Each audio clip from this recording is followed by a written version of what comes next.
Halo teman-teman, selamat datang di Pamung Channel ya.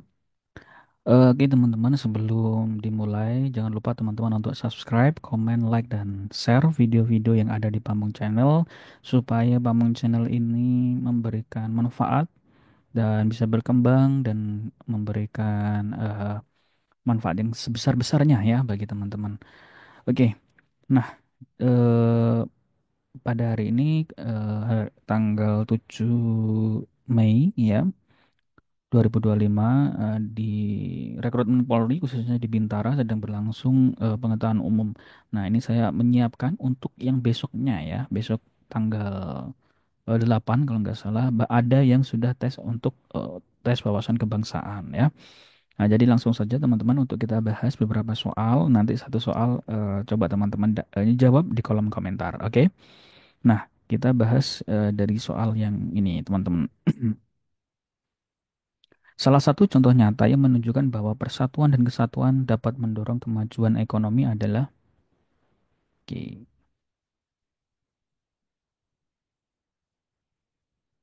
jadi ada kata kunci, oke, contoh nyata ya teman-teman.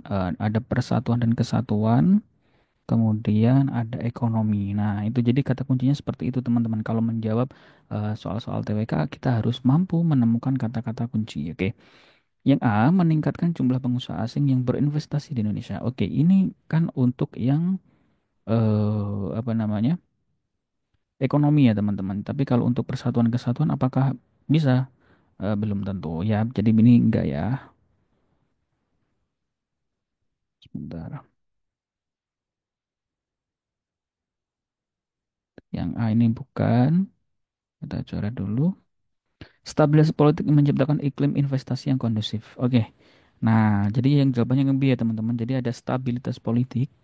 Oke, kalau politiknya stabil, maka akan tercipta persatuan dan kesatuan teman-teman. Nah, kalau sudah tercipta persatuan dan kesatuan, maka investasi yang kondusif. Artinya investor-investor itu mau untuk berinvestasi di Indonesia karena politiknya stabil, teman-teman, ya. Nah, seperti kemarin misalkan IKN gitu ya. Kok belum ada yang investasi? Karena waktu itu bertepatan dengan pemilu 2024. Jadi investor itu wait and see. Kita melihat dulu apakah ini nanti yang menjadi pemimpin ini, apakah itu gitu ya. Nah, ketika sudah stabil politiknya tidak ada pemilihan lagi, artinya pemerintahan yang baru sudah berjalan, stabil semuanya, maka investor mau berinvestasi gitu ya. Artinya investasi yang kondusif. Oke. Jadi jawabannya yang B. Oke, kalau yang C ini bukan ya. Dia hanya berfokus pada sumber daya saja, sumber daya alam. Kalau yang D ini pertumbuhan penduduk yang pesat yang pesat dapat meningkatkan. Artinya enggak, bukan pertumbuhan penduduk ya. Adanya kebijakan yang pro bisnis, enggak ya. Kebijakan pemerintah harus pro rakyat. Oke. Lanjut nomor 5. Ya, ada soal-soal seperti ini teman-teman ya. Nanti kemungkinan juga akan keluar. Ini adalah soal-soal ada nomornya ya. Satu, 2, 3, 4, 5. Ini adalah suatu pernyataan. Ini adalah soal-soal numbering ya, bernomor ya teman-teman. Jadi nanti teman-teman apa namanya kalau ketemu soal seperti ini namanya soal numbering. Oke. Nah, cara mengerjakannya kita langsung baca soalnya teman-teman ya. Soal-soal yang di bawahnya ini ya. Dari pernyataan di atas, yang paling tepat menggambarkan peran dan fungsi Pancasila dalam kehidupan berbangsa dan bernegara adalah nomor berapa teman-teman? Oke, kita analisis satu persatu. Oke, oke nomor satu, sumber dari segala sumber hukum. Iya, benar ya. Jadi Pancasila itu adalah sumber dari segala sumber hukum. Dasar falsafah, kalau dasar falsafah itu tidak ada istilahnya ya teman-teman di dalam fungsi dan peran Pancasila itu tidak ada dasar falsafah yang ada adalah dasar negara gitu ya. Kalau filsafat itu hanya falsafah saja, nggak ada kata dasarnya gitu ya. Oke, jadi ini bukan pandangan hidup bangsa yang dinamis dan selalu relevan ya. Oke, ya pandangan hidup bangsa itu juga juga termasuk dalam peran dan fungsi Pancasila ya. Oke. Ideologi terbuka yang dapat mengakomodasi berbagai kepentingan. Nah, kalau ideologi terbuka ini bukan ya, artinya ini nggak cocok dengan apa namanya peran dan fungsi Pancasila gitu ya. Ya, dia di fungsi yang lain gitu ya, di peran yang lain. Oke.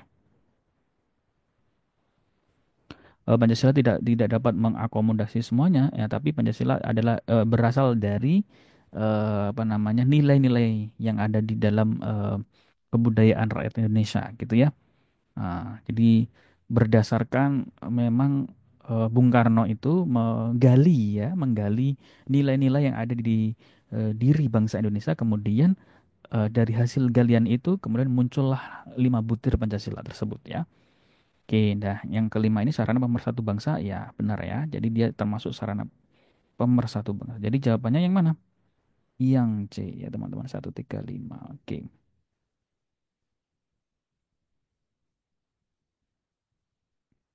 Oke.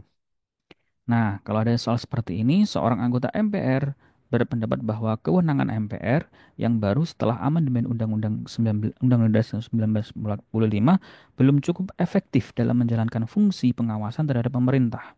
Oke, jadi ada ini nih, amandemen undang-undang. Jadi sebelum tahun 1998 itu undang-undang belum pernah belum diamandemen, belum pernah ya.